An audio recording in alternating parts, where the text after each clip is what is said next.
укук коргоо органдарынын, аскер кызматкерлеринин айлык акыларынын көтөрүлүшү боюнча эч жерде сөз сүйлөнбөйт. Эмне үчүн? Качан көтөрүлөт, кандай болот? Бул секрет режимде каралат. Качан? Секрет режимде каралат. Биз бүгүн силерден келген бул проект. Нет, с 1 апреля будет рассматриваться или нет? Мындай да, урматтуу Камчыбек Кыдыршаевич, биз былтыр болгон укук коргоо органдарынын военнослужащийлердин баарын зарплаталарын баарын теңедик да, бир деңгээлге келтирдик.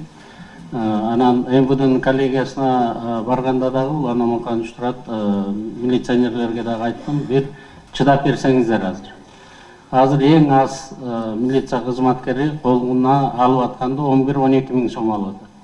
Бирок ошонун балдарын окутуп аткан врач, ошону дарылап аткан врачта, окутуп аткан мугалим, дарылап аткан врачтарыбыз 2 эсеге артта калып калды.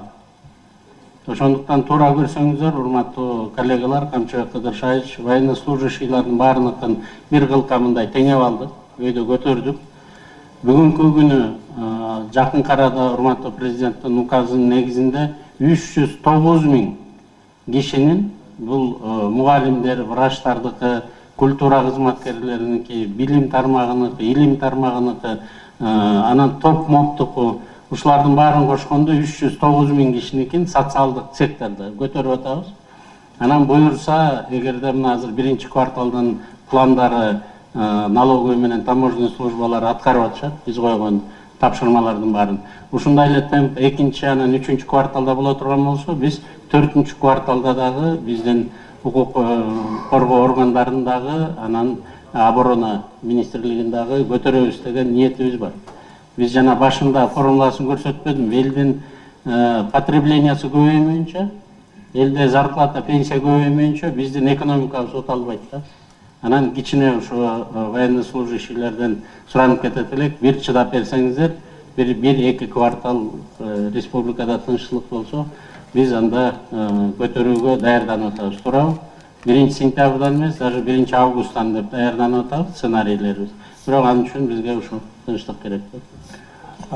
Анда, урматтуу коллегалар, биз муну ачык айтышыбыз керек.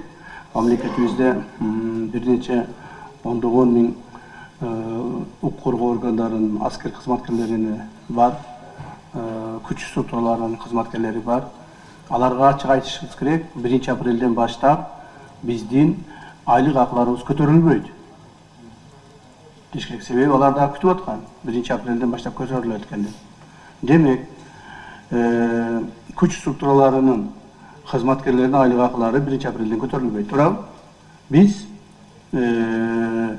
болжол менен 1 августтан көтөрүлөт деген планды киргизип атабыз. Ушундой болуп атат да, туурабы? Хорошо, рахмат.